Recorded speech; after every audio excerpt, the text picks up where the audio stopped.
ये JEE advance 2014 का एक क्वेश्चन है। इसमें बोला गया कि 2 आइडियल बैटरीज है यहाँ पे, है ना, 2 आइडियल बैटरी दिया गया है और इसका वोल्टेज दिया है V1 और V2 है और इसके साथ 3 रेजिस्टेंस का कॉम्बिनेशन दिया हुआ है। देखिए यहाँ पे R1 है, R2 है और R3 है, ठीक है। और यहाँ पे बोला है कि जब R2 से इससे करंट का फ्लो नहीं हो रहा है ना, जीरो फ्लो हो रहा है करंट, मतलब इससे करंट का फ्लो नहीं हो रहा है, तो आपको बताना है क्या कि ये 4 जो रिलेशन दिया है ना, इसमें से कौन कौन सा रिलेशन ट्रू है, क्योंकि ये मोर देन वन आंसर वाला क्वेश्चन है, ठीक है। तो हम लोग को चारों को चेक करना पड़ेगा यहाँ पे।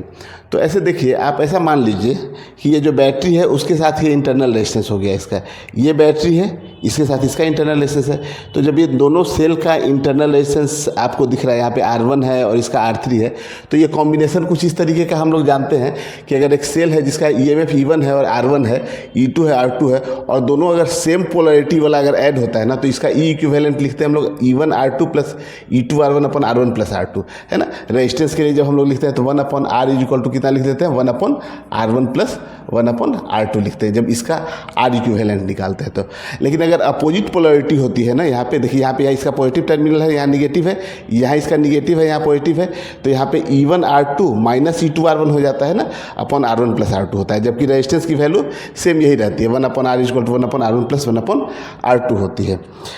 ठीक है। तो यहाँ पे देखिए, यहाँ पे अपोजिट पोलरिटी में ही ऐड हुआ है, तो इसको आप हम लोग इसका डायग्राम अगर हम लोग बनाएं तो ऐसे बन सकता है इसका कि आप ये आपका हो गया V1 हो गया, है ना,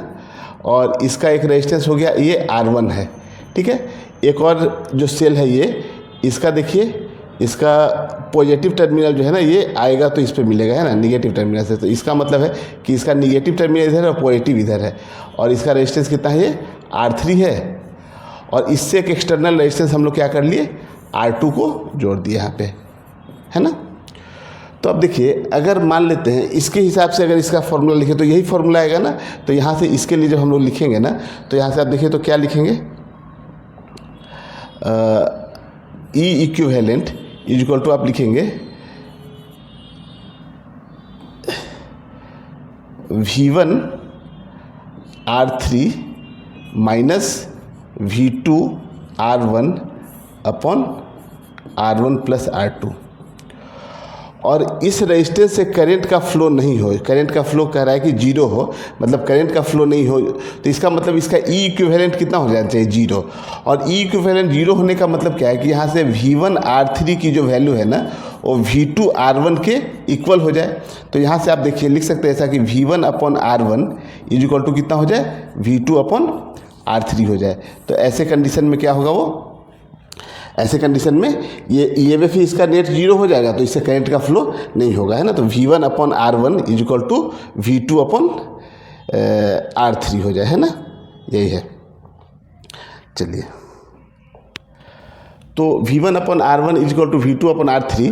अब हम लोग सेटिस्फाई कराते हैं इस चारों इक्वेशन को। तो देखिए, यहाँ से V1 is equal to V2 दिया है, R1 R2 R3 तीनों इक्वल है, तो इसी कंडीशन में अगर हम लोग रखें यहाँ पे ना, इस कंडीशन में अगर हम लोग इसको रखते हैं तो देखिए क्या हो जाएगा,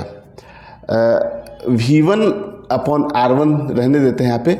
V2 कितना हो जाएगा देखिए, तो यहाँ से V2 जो है ना वो भी V1 के ही इक्वल है, तो V2 को हम लोग V1 लिख लें, ठीक है। और यहाँ से R3 भी R1 के बराबर है, तो ये तो सेटिस्फाई कर रहा है, V1 upon R1 equal to V1 upon R1, है ना, तो ये सेटिस्फाई कर गया। दूसरा ऑप्शन हम लोग चेक करते हैं फिर यहाँ से देखिए,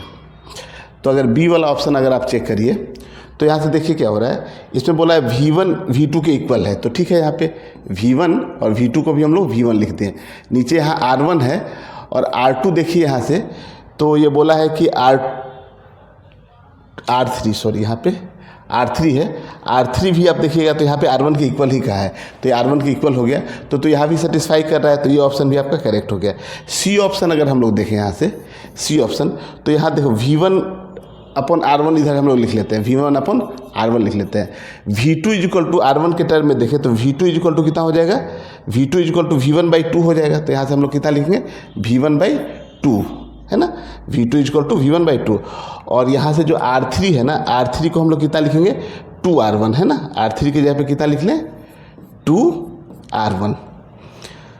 कोई दिक्कत नहीं है। तो V2 की जगह पे हम लोग लिख लिए, V2 की जगह यहाँ से लिख लिए कितना, V1/2, है ना।